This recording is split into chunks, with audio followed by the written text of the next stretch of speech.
Aujourd'hui, donc, nous allons nous arrêter pendant une heure de temps sur la Pâque. Jésus-Christ, le Fils de Dieu, notre Pâque. Amen. Nous allons nous arrêter là-dessus parce que c'est important de comprendre. Il y a beaucoup de personnes qui ne savent même pas pourquoi est-ce qu'ils sont avec Jésus. Il y a d'autres personnes qui pensent que Jésus est mort pour qu'il ait des femmes et des enfants et le travail. Est-ce qu'il y a des gens comme ça? Ok. Donc, allons un peu ensemble dans la Bible. Allons tous dans notre texte de base, Luc chapitre 22. Allons dans Luc chapitre 22 et nous allons lire ensemble Luc chapitre 22. Nous allons lire à partir du verset 1. Ok. Nous lisons à partir du verset 1. Luc chapitre 22. Nous lisons. Qu'est-ce que la Bible dit? Elle dit que la fête des pains sans levain, appelée la Pâque, approchait. Bon, maintenant pour la correction. Vous savez que quand vous êtes un enfant, vous comprenez comme un enfant, n'est-ce pas? Et quand vous grandissez, vous comprenez comme un adulte.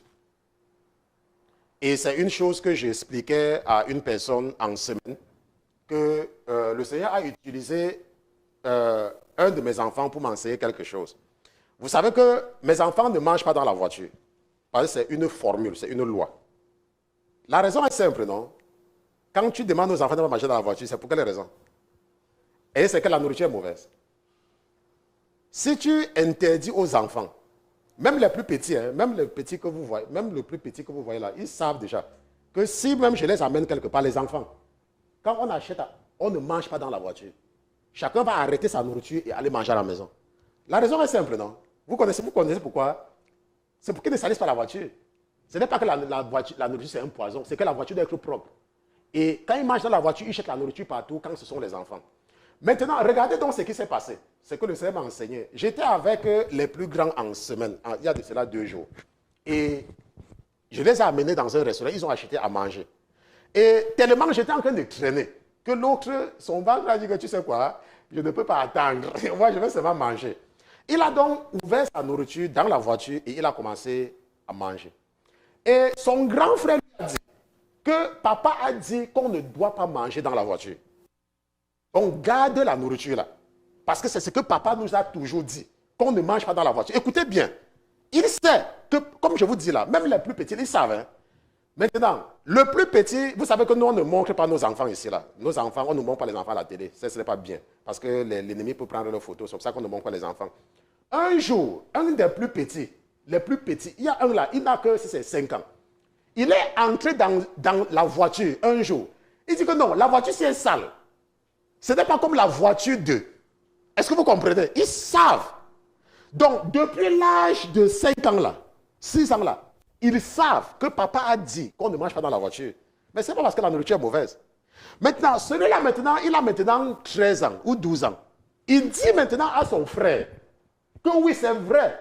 Papa nous a dit de ne pas manger dans la voiture, mais c'est parce qu'on était encore des bébés. Maintenant, j'ai grandi, je sais que je ne dois pas salir la voiture. Est-ce que vous comprenez un peu? Je ne sais pas si quelqu'un comprend. Grand frère comprend. Et l'esprit qui m'a dit que mon fils, est-ce que tu entends ça? Est-ce que tu entends? Je veux que tu entendes.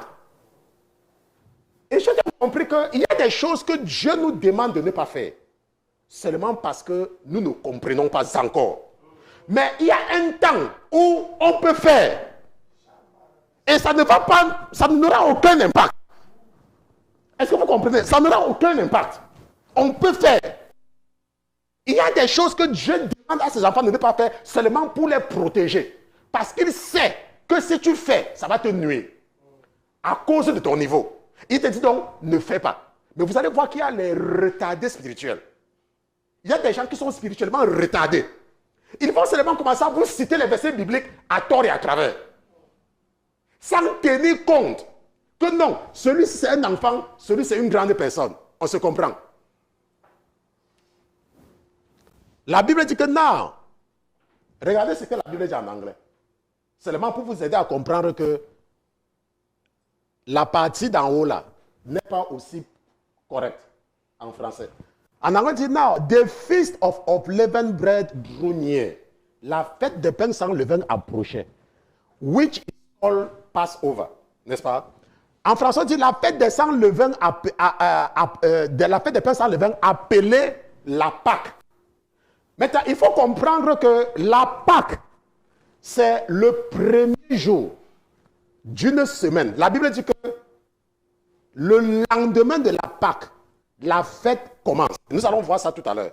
Le lendemain de la Pâque commence la semaine de mortification. Ça veut dire que la semaine où on ne veut pas voir le péché, on ne veut pas voir le levain dans les maisons. Donc les Juifs vidaient leur maison du levain qui est le symbole du péché. Ok, le symbole du péché. N'est-ce pas? Donc c'est une semaine sainte que Dieu les demande d'observer. Maintenant, le verset 2 dit quoi? Et les principaux sacrificateurs et les scribes cherchaient comment ils pourraient faire mourir Jésus. Car ils craignaient le peuple. Hey, j'aime la Bible. La Bible dit que les principaux sacrificateurs cherchaient, et les scribes, ils cherchaient comment est-ce qu'ils devaient faire mourir Jésus.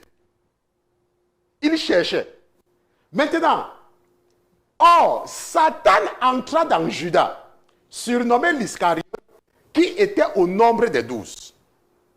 Et il s'en alla et parla avec les principaux sacrificateurs et les chefs des gardes sur la manière dont il le leur livrerait. Regardez, la Bible dit que la Pâque approchait. La Pâque, n'est-ce pas? La Pâque approchait. La Pâque était en train d'approcher. Et les principaux sacrificateurs, ils cherchaient le sacrifice. Ils cherchaient un sacrifice. Parce que la Bible dit que quoi? Que pour faire le sacrifice, quelqu'un apporte le sacrifice au sacrificateur. Ils apportaient le sacrifice, n'est-ce pas? Pour donner au sacrificateur. Et ceux-là ne savaient pas que quand ils partaient voir Judas, c'est parce que c'est Judas qui devait venir leur donner le sacrifice. Parce qu'il faut qu'on apporte le sacrifice pour donner au sacrificateur. Je dis que c'est qu'il faut qu'on apporte le sacrifice. Parce que le sacrificateur, lui, il s'assoit. Et la personne qui offre le sacrifice vient avec le sacrifice. Et la Bible dit que Judas va leur donner le sacrifice. Que voici le sacrifice. Judas, il va donner au sacrificateur le sacrifice. Quelqu'un devait donner le sacrifice. La Bible dit que quoi? Et ils en eurent de la joie. Et il le convint de lui donner de l'argent. Et il s'engagea.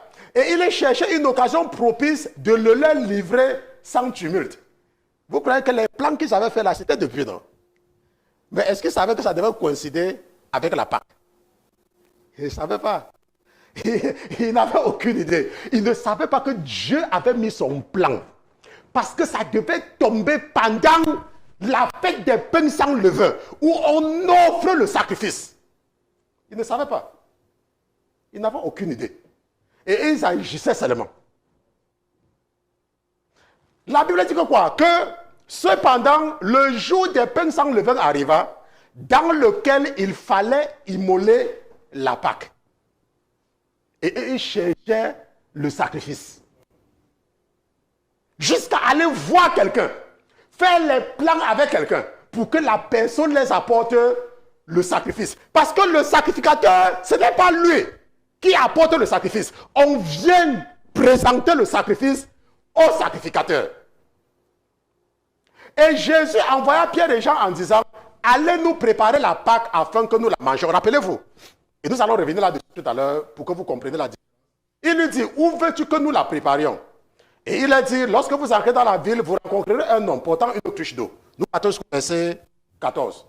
Suivez-le dans la maison où il entrera et dites au maître de la maison, le maître te dit, où est le lieu où je mangerai la Pâque avec mes disciples? C'est quand j'ai donné ma vie à Jésus que j'ai su comment on écrit la Pâque. Et vous allez voir que jusqu'à présent, il y a les gens qui écrivent leur Pâque de leur façon. Ça veut dire que cette Pâque-là n'a rien à voir avec la Pâque que nous parlons. Hein. Nous, la Pâque que nous observons, c'est P, A, accent circonflexe, Q, U, E. C'est la Pâque-là. Que Jésus est notre Pâque-ci. Pas notre Pâque. Je ne sais pas comment les gens écrivent ça. Parce qu'il y a des gens qui écrivent une certaine Pâque comme ça. Je ne sais pas ce que c'est. Je ne sais pas si les gens écrivent la Pâque avec S. Je ne sais pas ça. La Pâque que nous, c'est la Pâque qui s'écrit comme ça, comme ceci là. Ça, c'est la Pâque là que nous connaissons. Ok? Ils peuvent célébrer leur Pâque, c'est leur problème. Maintenant, la Bible nous dit que on continue, parce qu'on doit terminer ça aujourd'hui. Ce n'est pas en 2 séances. Et il vous montrera une grande chambre au tout meublée. Préparez-y la Pâque. Eux donc, s'en étant allés trouver tout, comme il leur avait dit, et ils préparaient la Pâque. Et quand l'heure fut venue, il se mit à table et les 12 apôtres avec lui. Et nous savons que c'est pendant ceci-là, n'est-ce pas, qu'il va leur dire qu'il y a quelqu'un parmi vous qui va me donner. Ce n'est pas un étranger, hein? Ce n'est pas un étranger qui avait donné Jésus, hein? C'est quelqu'un qui avait donné le sacrifice. C'est quelqu'un parmi les disciples qui avait donné le sacrifice. Ce n'est pas un étranger. C'est quelqu'un parmi. Ce n'est pas un voyou. Ce n'est pas quelqu'un qui n'était pas. C'est un des disciples qui avait donné le sacrifice au sacrificateur. Et ceux-là, les apôtres, le fondement de l'Église, ce sont eux qui étaient avec lui. Et c'est quelqu'un parmi eux qui va donner le sacrifice. Et la Bible dit que c'est Dieu qui avait choisi les 12. La Bible dit que Jésus avait prié toute la nuit. Et quand le jour s'est levé, il va appeler les disciples parmi lesquels il va choisir 12. Après, ça va prier toute la nuit. Ça veut dire que le choix des 12, c'est Dieu qui avait donné à Jésus. Ça veut dire que Dieu les connaissait tous. On comprend? Bon, maintenant, vous allez voir que il y a ce qu'on appelle les délinquants spirituels et les voyous. Maintenant, c'est quoi les voyous? Vous voyez que quelqu'un peut être un voyou dans le monde. Le diable l'a formé dans le voyoutisme. Les voyous, vous connaissez les voyous, non? Les voyous. Et un jour, l'esprit leur donne l'impression qu'ils ont changé. L'impression. Et ils commencent à parler de Jésus. Mais avec l'esprit du voyoutisme spirituel. Ce qui va se passer maintenant, c'est que ces voyous-là, ces voyous spirituels, seront sensibles à un certain message. Les messages hérétiques. Comme quoi la Pâque, c'est une fête païenne. Comme quoi la Pâque, c'est pour célébrer ou bien Sarénamis, ou bien quoi. Je ne sais pas ce qu'il raconte, c'est Sarénamis avait monté de ça. Et ils seront toujours sensibles que, par exemple, que Jésus, c'est Dieu. Vous voyez un peu? Ils seront sensibles. Parce que quoi? Parce que l'esprit, et en réalité, ils sont sous le placebo. Ils sont sous un placebo spirituel. Ils seront donc sensibles à certains messages. Maintenant, nous allons voir tous. Nous allons voir si la Pâque que nous observons maintenant là, ce n'est pas la même Pâque que Jésus avait célébrée. Nous allons voir maintenant. On va voir. On va voir. Hein? On va voir. On va voir. Quelqu'un dit qu'on va voir. Si la Pâque là, comme nous célébrons ça aujourd'hui là, si ce n'est pas la même Pâque que Jésus avait célébrée, hein, on va voir. Allons un peu ensemble dans le livre de l'Exode. L'un des endroits que je n'oublie jamais, même si tu me regardes à 2 h du matin, l'institution de la Pâque. Exode chapitre 12. Si tu es un chrétien, tu ne connais pas Exode chapitre 12. Hein? Il faut changer de religion. Si on te dit l'institution de la Pâque se trouve dans quel livre? Si tu ne connais pas Exode chapitre 12. C'est comme si quelqu'un ne connaît pas la personne dit que vraiment, pour moi c'est chaud. Si on te dit Jean chapitre 3, verset 16 dit quoi? Tu ne connais pas. C'est que franchement, il faut que tu passes t'asseoir, tu dors. N'est-ce pas? Exode chapitre 12. Allons-y. Mais je sais que mes élèves sont très intelligents. Il y a l'une de mes filles qui est devenue sage femme à l'âge de 21 ans. La petite Élodie. Sage femme, 21 ans. Elle était contente. J'étais aussi content. On a donné l'argent, elle était contente. Je suis sûr que l'argent qu'on lui a envoyé là, c'est sûr qu'elle avait bien. Elle a soutenu la mention très bien.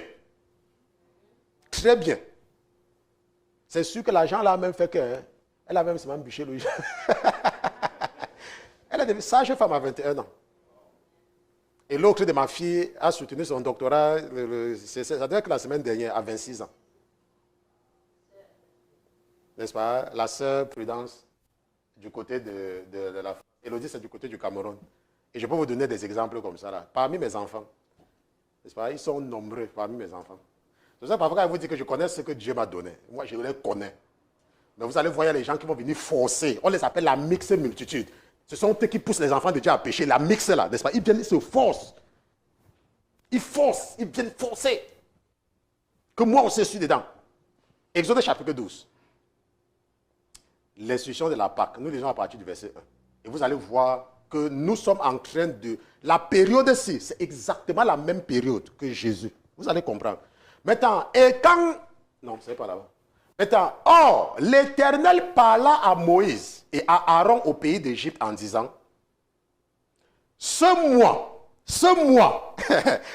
mois-ci là, sera pour vous le commencement des mois. Il sera pour vous le premier mois de l'année. Ce mois-ci, ce mois sera pour vous le commencement des mois. Le premier mois de l'année. Il dit, parlez à toute l'assemblée d'Israël et dites qu'au 10e jour de ce mois, ils prennent chacun un agneau ou un chevreau par maison de leur père. Un agneau ou un chevreau par maison. Et si la maison est trop petite pour la manger, qu'on le prenne avec son voisin le plus proche ou le plus rapproché de sa maison. D'après le nombre de personnes, vous compterez pour l'agneau selon ce que chacun peut manger. Maintenant, vous aurez un agneau ou un chevreau sans défaut. C'est important. Hein? Vous allez comprendre sans défaut là. Ça doit être sans défaut. N'est-ce pas? Mâle. Âgé d'1 an. Il doit être jeune. Vous le prendrez d'entre les brebis ou d'entre les chèvres. Pas d'entre les boucs. Vous savez que les boucs sont toujours en train de chercher des problèmes. Dans l'église. Quand vous les voyez dans l'église, ils sont toujours en train de chercher des problèmes. Ça ne dépend pas du message de la paix que tu leur donnes. Ils sont toujours en train de chercher des problèmes. Les boucs. Ils savent seulement. Mais vous allez voir que les brebis sont toujours calmes, dans la douceur. Les brebis. Mais les boucs, viens voir quelque chose. Maintenant, et vous le garderez jusqu'au 14e jour. Maintenant, la Bible dit que quoi? Que tu prends le 14e jour, le 10e jour, et que l'agneau doit être comment? Sans défaut. Et tu dois immoler ça quand? Le 14e jour. Ça veut dire que tu as... Pourquoi 14e jour? Pourquoi est-ce que Dieu demande aux enfants d'Israël de prendre, n'est-ce pas? Je vais prendre mon tableau, et nous bénissons toujours, n'est-ce pas, le Seigneur pour la vie de la personne qui nous avait offert ça. Pourquoi le Seigneur dit qu'on et qu'on sacrifie le 14e jour? Pourquoi? Parce qu'il a dit que le sacrifice doit être sans défaut. Donc, les 4 jours, ce sont les jours d'observation. Pour voir si l'agneau, la brebis, ne va pas manifester une maladie. Et 4 jours, c'est suffisant pour pouvoir faire cela. C'est pour cela que quand on arrête Jésus,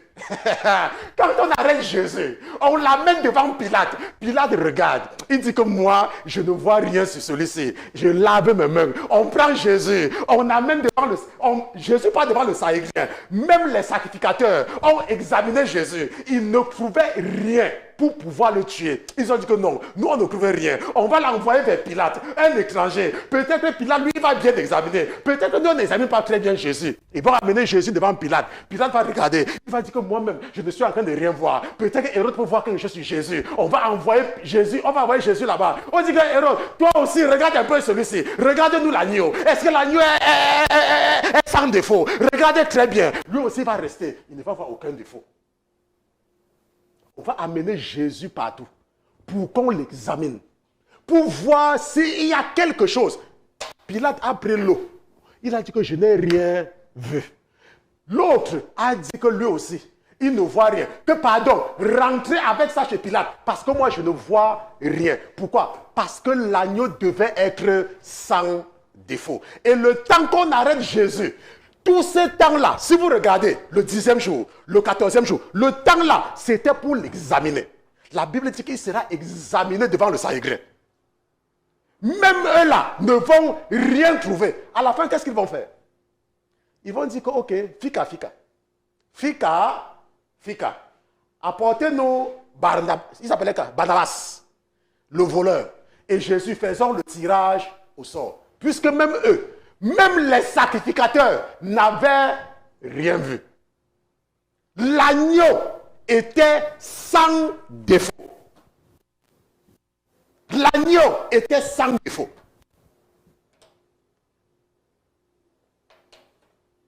Maintenant, la Bible dit que, si nous regardons bien cela, la Bible dit que, et toute la communauté le gorgera entre deux soirs. On ne va pas trop s'attarder là-dessus.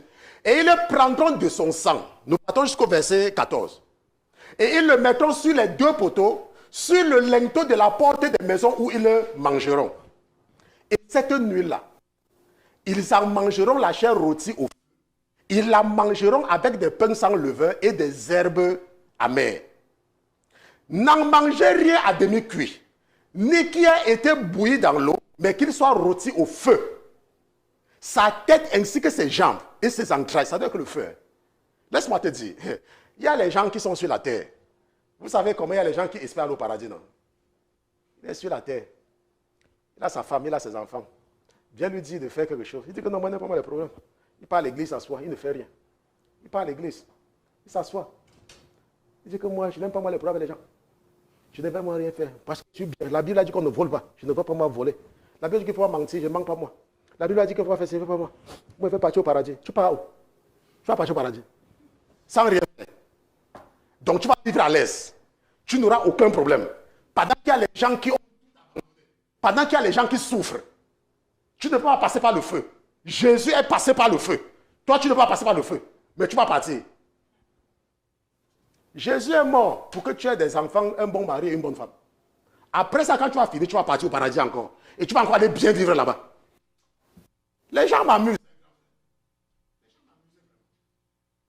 Maintenant, vous n'enlèverez rien de reste que jusqu'au matin. Et ce qui en restera au matin, vous le brûlerez au feu. Et voici comment vous le mangerez. Vous rincez, vous souillez, et vous le mettez à la main, et vous le mangerez à la main. C'est la Pâque. Passage de l'Éternel. C'est la Pâque. Et il dit quoi au verset? Cette nuit-là, je passerai dans le pays d'Égypte et je frapperai tout premier-né dans le pays d'Égypte.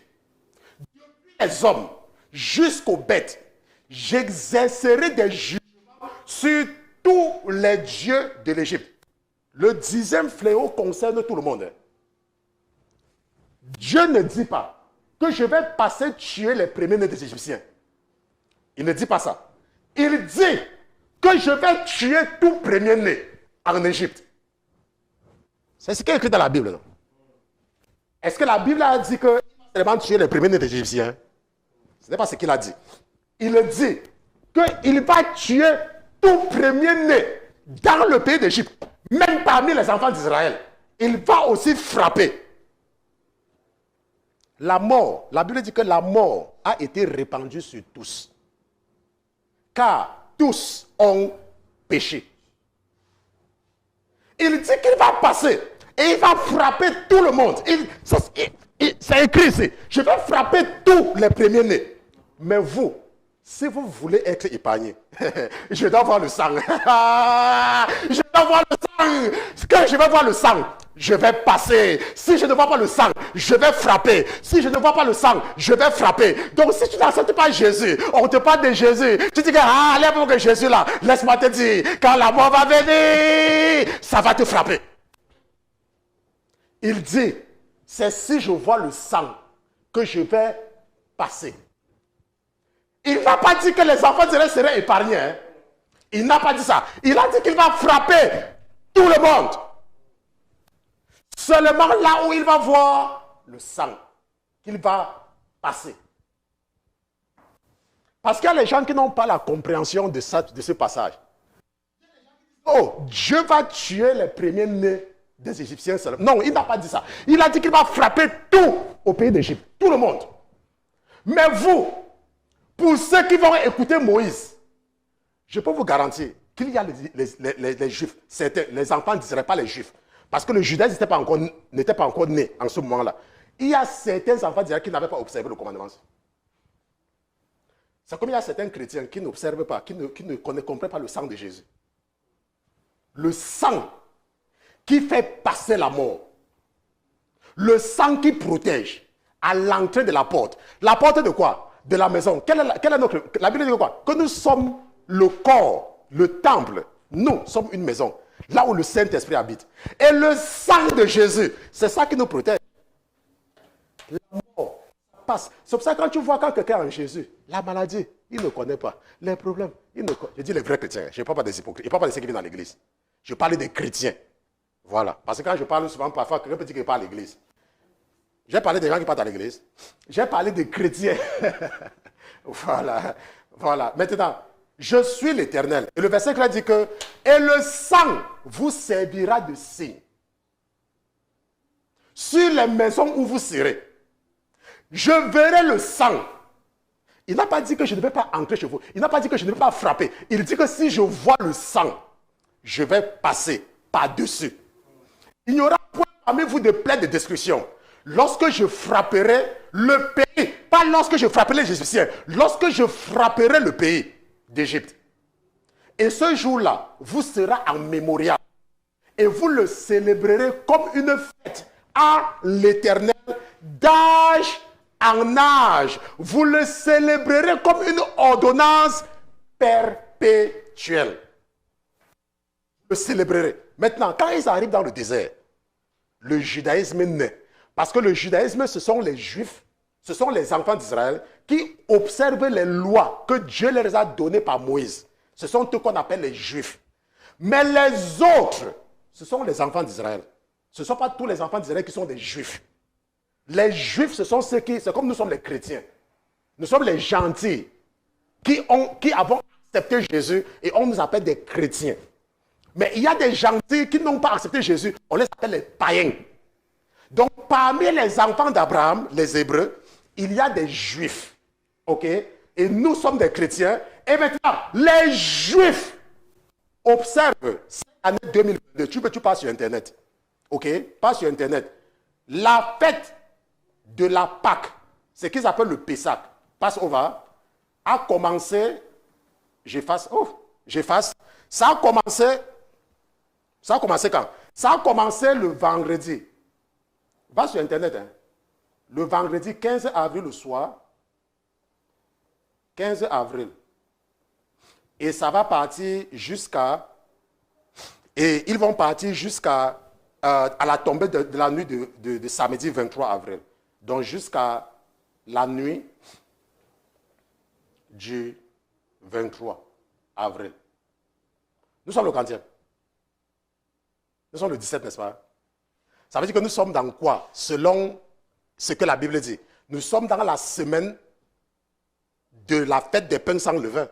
Nous sommes dans cette semaine. Parce que les Juifs, comme je vous parle là maintenant, les Juifs ont commencé le vendredi. J'ai mis la date, le vendredi 15. Ils ont commencé le vendredi 15. Et ça va finir le samedi soir, le 23, le samedi. Maintenant, regardons maintenant ce que la Bible dit. La Bible dit que vous savez que les Juifs n'ont pas le même calendrier que nous. Ils ont leur calendrier et le premier mois juif, c'est le Nissan.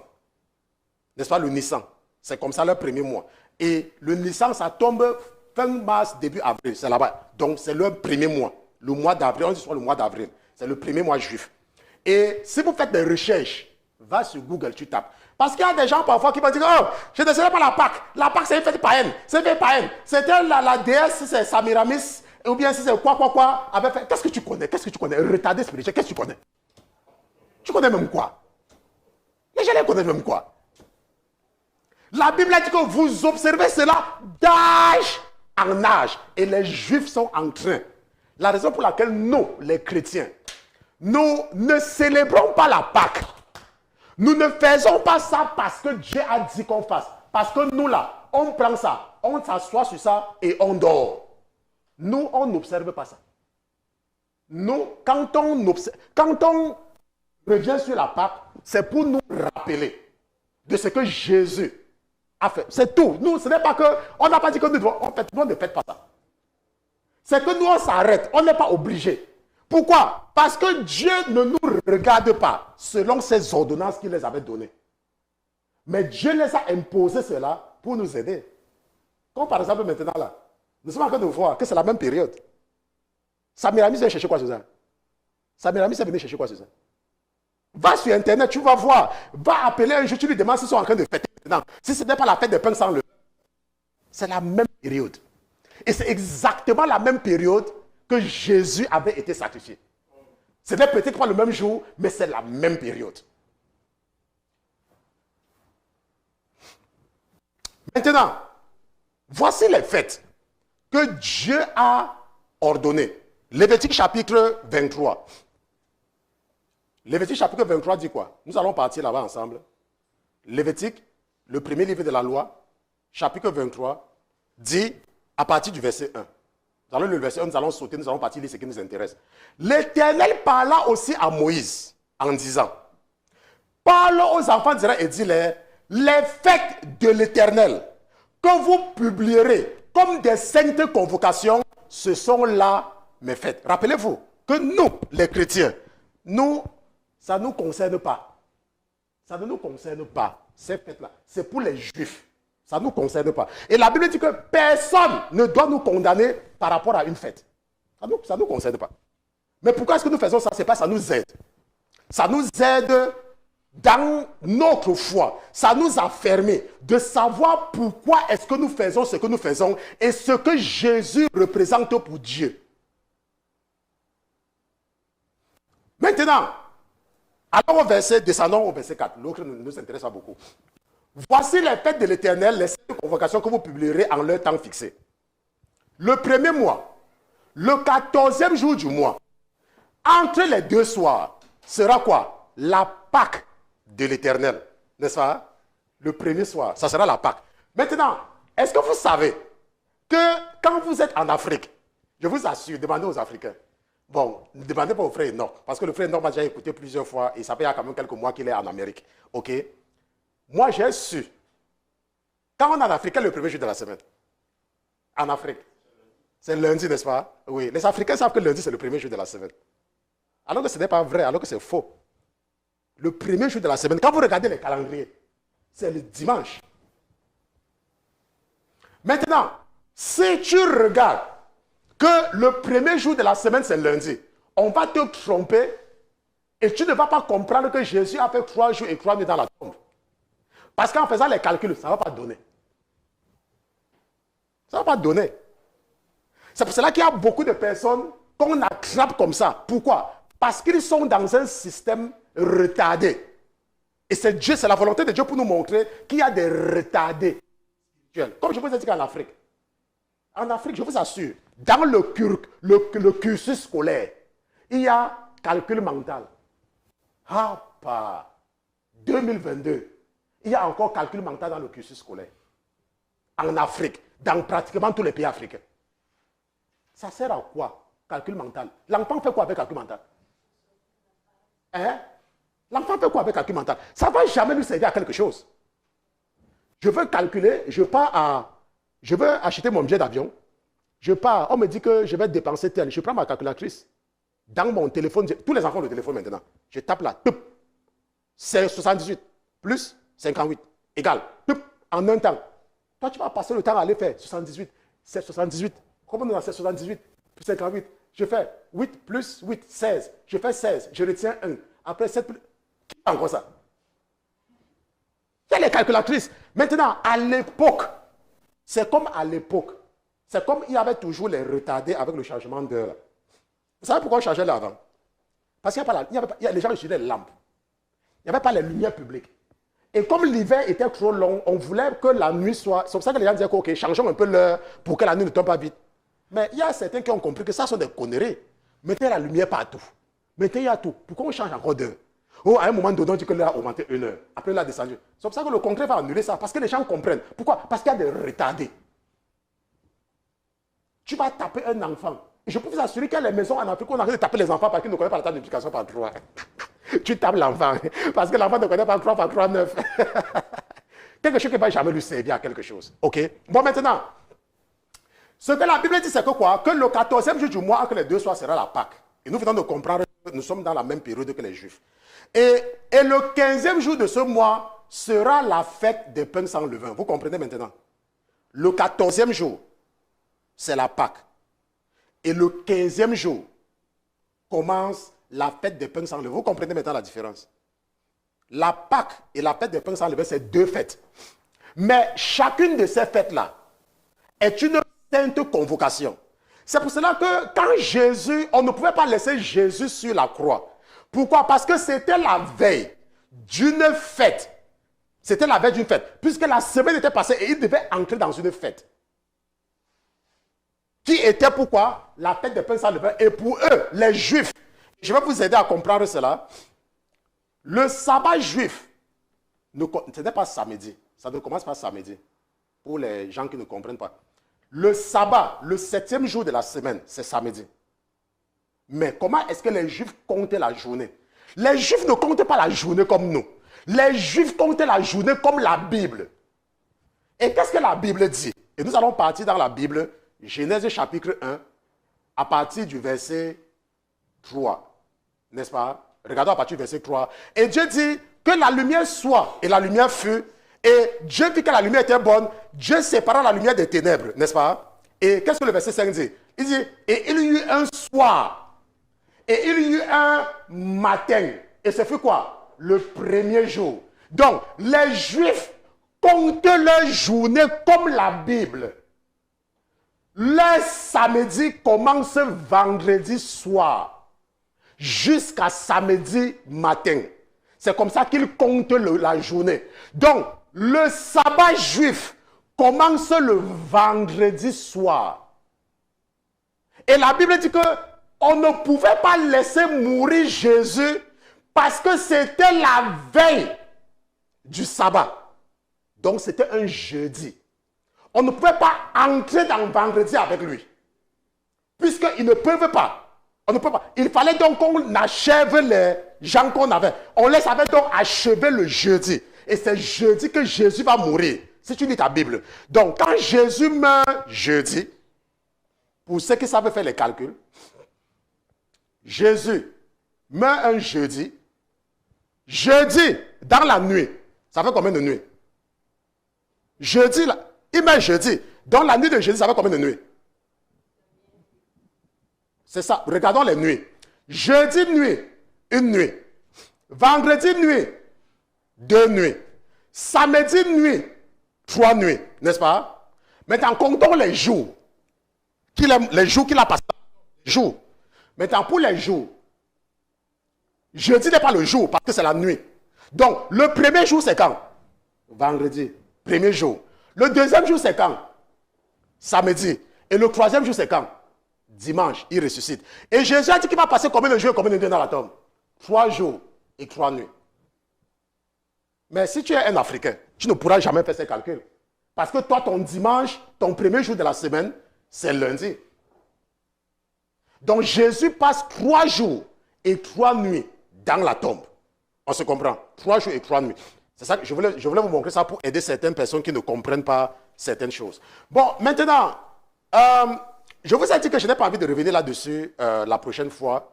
Je vais vous laisser lire, lisez, hein? Je n'ai pas envie de revenir là-dessus. Continuez à lire Lévitique chapitre 23. Je pense qu'on a même terminé cela. Et continuons ce qu'on a fait maintenant. Pourquoi le sacrifice de la Pâque? Pourquoi est-ce que Dieu, avant de les faire sortir, les demande d'offrir un sacrifice? Pourquoi? Est-ce que vous avez posé la question? Dieu pouvait les faire sortir. Dieu pouvait les faire sortir. Mais pourquoi est-ce qu'il les demande de faire un sacrifice? Maintenant, il faut comprendre le principe de l'expiation, le principe du sacrifice. La Bible dit que si quelqu'un pêche, il doit offrir un sacrifice, que ce soit volontaire ou involontaire. Si tu pêches, tu dois offrir un sacrifice. Maintenant, les enfants d'Israël ont passé 400 ans en Égypte. Ils ont certainement fait des choses, étant là-bas, qui étaient contre la loi. C'est de la même façon que Dieu ne pouvait pas donner un enfant à Abraham avant 100 ans. Pourquoi? Parce que le jubilé, c'est tous les 50 ans. Donc, pour séparer totalement Abraham de sa famille et briser toutes les malédictions qui étaient dans la famille d'Abraham, il fallait faire naître Isaac après le 50e pour entrer. Parce que le jubilé qui est le 49e, la Bible dit que pendant le jubilé, on doit publier la liberté de tout le monde.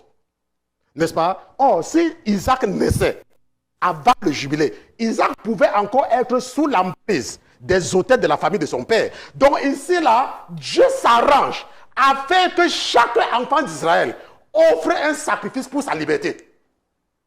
L'importance du sacrifice.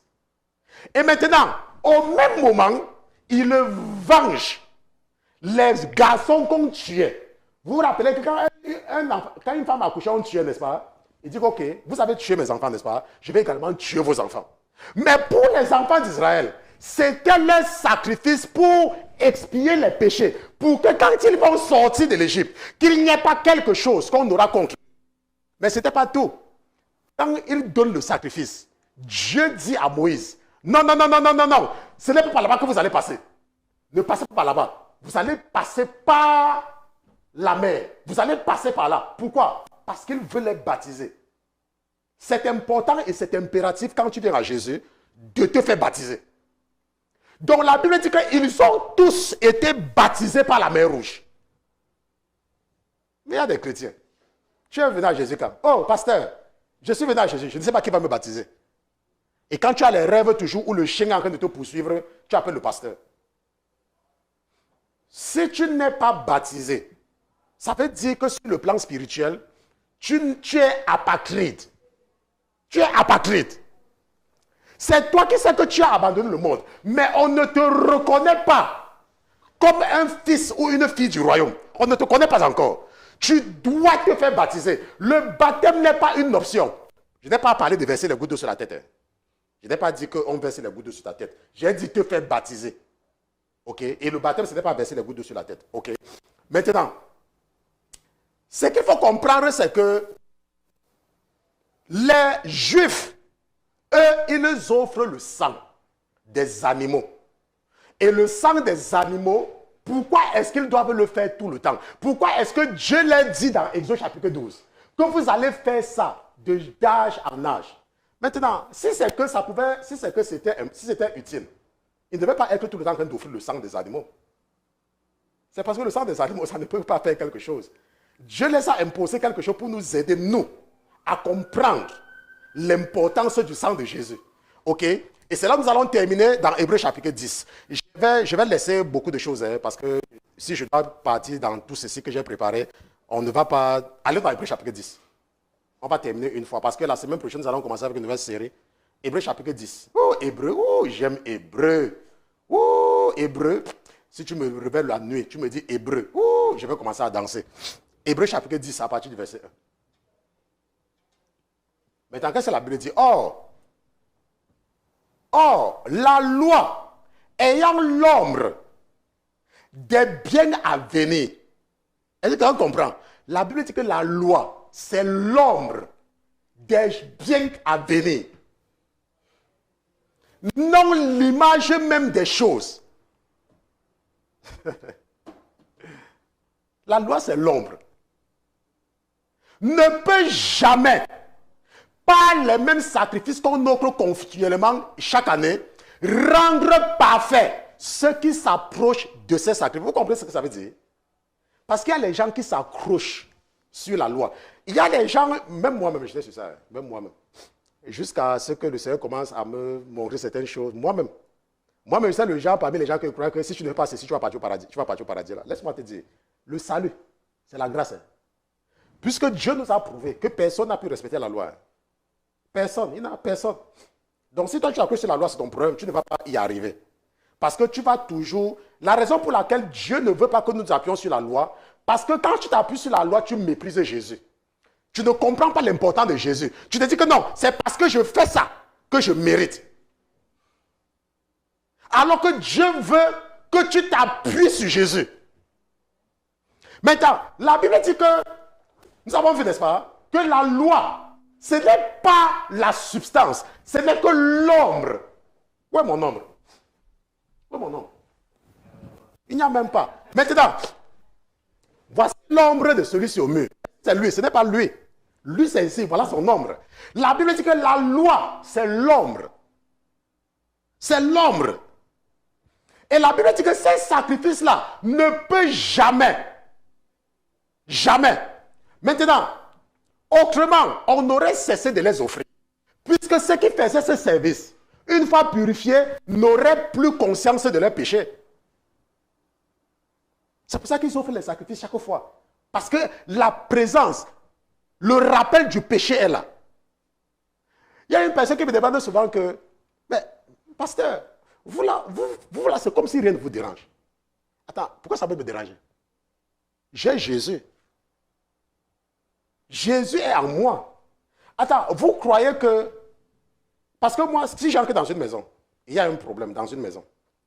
Le Seigneur va me signaler que la maison, c'est là, il y a quelque chose qui ne va pas ici.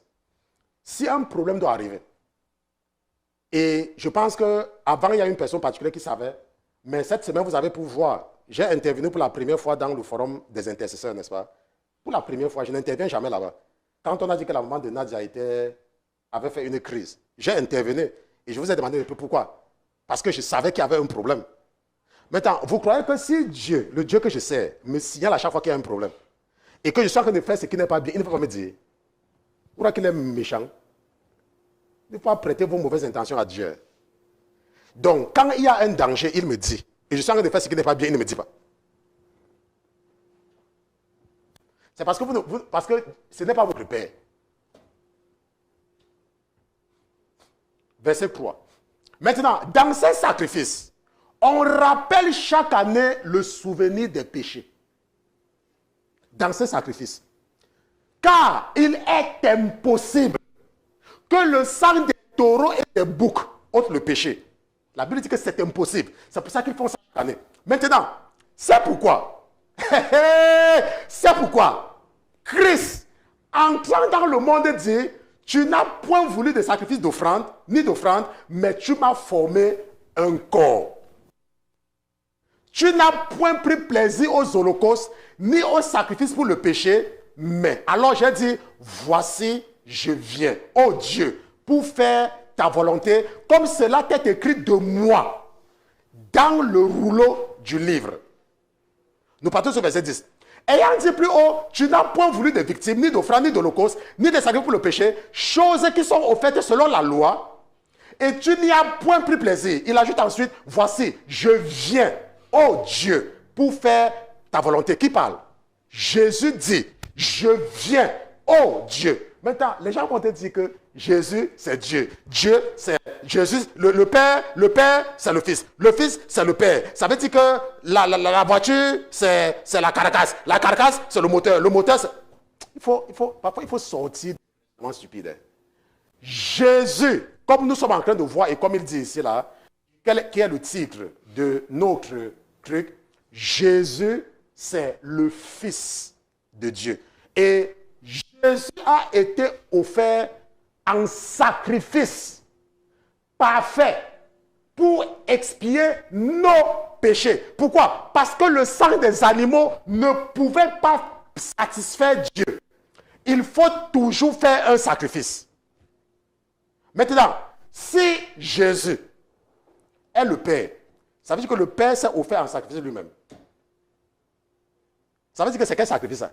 Donc, je me donne moi-même en sacrifice à moi-même. Non. Jésus, c'est le Fils de Dieu. La Bible dit que quoi? Que Dieu fait éclater son amour envers nous.